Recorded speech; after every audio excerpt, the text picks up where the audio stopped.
જય શ્રી કૃષ્ણ. રાધે રાધે.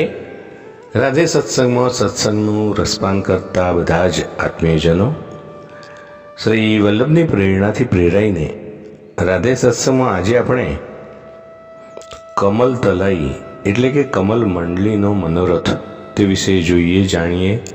પરંતુ તે પહેલાં આપે રાધે સત્સંગ ચેનલને સબસ્ક્રાઈબ ન કરી હોય તો સબસ્ક્રાઈબ કરશો, જેથી નિત્ય સત્સંગની જાણ આપને થઈ શકે. પ્રિયજનો, કમલ તલાઈનો સુંદર મનોરથ અત્યારે તેનો સમય ચાલી રહ્યો છે. આપણા પુષ્ટિ પ્રભુ શ્રી ઠાકોરજીને આપણે જાણીએ છીએ કે કમલ ખૂબ જ સુહાય છે, અને આ વાત શ્રી યમુના મૈયાને સારી રીતે જાણતા હતા. એટલે એકવાર નિજ દ્વારમાં શ્રી સ્વામીજીએ શ્રી ઠાકોરજીને વિનંતી કરી કે સ્વામી, આપે મારું માન ઘણીવાર છોડાવો છો, આજે હું તમારું માન છોડાવું. ત્યારે શ્રી ઠાકોરજીએ કહ્યું, મારું માન છોડાવવું ખૂબ અઘરું છે. તેમ છતાં શ્રી સ્વામીજીએ જીદ કરી. શ્રી ઠાકોરજીએ એવી લીલા કરી કે શ્રી સ્વામીજી લાખ પ્રયત્નો કરવા છતાં શ્રી ઠાકોરજીનું માન છોડાવી ન શક્યા. અને એટલા માટે શ્રી સ્વામીજીએ શ્રી યમુનાજીને વાત કરી. આથી શ્રી યમુનાજી કમરકલીની માલા લઈને નિકુંજ દ્વારે પધાર્યા.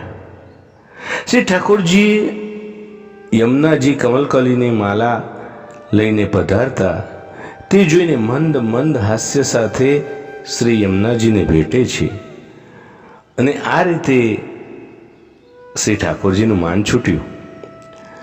પદ્મપુરાણ સહિતના અનેક શાસ્ત્રોમાં કમલને વિષ્ણુ, બ્રહ્મા, લક્ષ્મી અને સરસ્વતી વગેરે દેવી દેવતા સાથે જોડવામાં આવેલું છે.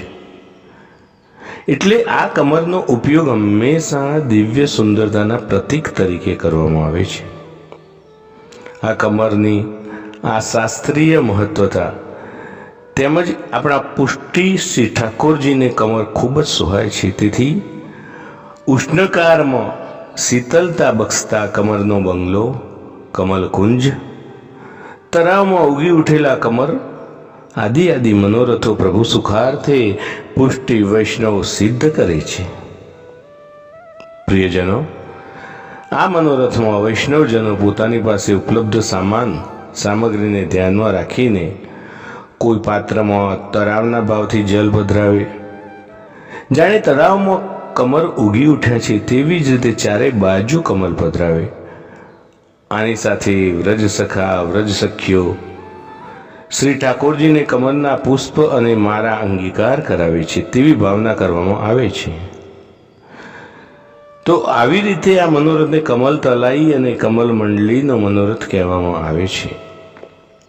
પ્રિયજનો, આ સાથે આજના સત્સંગને શ્રી વલ્લભના ચરણોમાં સમર્પિત કરી અત્રે વિરામ લઈએ. ફરી મળીશું રાધે સત્સંગમાં નવા સત્સંગ સાથે. શ્રી વલ્લભાધીશ કી જય. જય શ્રી કૃષ્ણ. રાધે રાધે.